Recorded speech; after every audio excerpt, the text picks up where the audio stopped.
Le message principal du cours par rapport à la colère, c'est que la colère n'est jamais justifiée, même si c'est une expérience que nous connaissons. Je dirais tous systématiquement, il y a probablement pas un être humain sur la planète qui ne connaît pas la colère, sinon il est un maître du refoulement. Mais connaître la colère et se sentir à l'aise pour l'exprimer ne veut pas dire que c'est justifié. Et cette phrase a lieu deux fois, on le trouve deux fois dans le cours.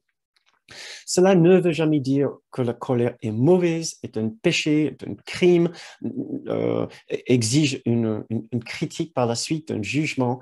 Non. Et sa position sur la colère vient de la métaphysique, la vision métaphysique d'une cour miracle qui est assez particulière.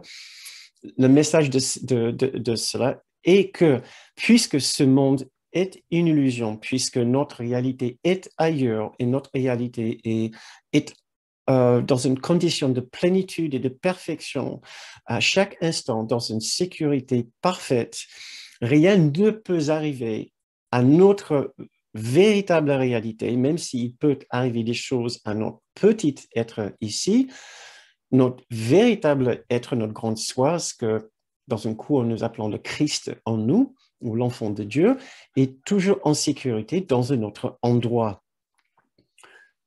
Et ses besoins sont toujours parfaitement remplis dans un état de plénitude et d'unité.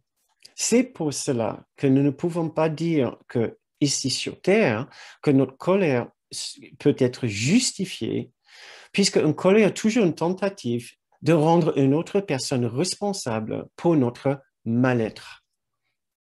Or, dès l'instant que nous nous souvenons de notre véritable réalité, de notre véritable conscience dans le Christ, dans ce que nous appelons aussi dans l'esprit juste, dans notre grande soi, ça c'est d'autres termes que nous utilisons pour parler de cette partie de nous élevée, particulièrement sage et conscient de sa réalité.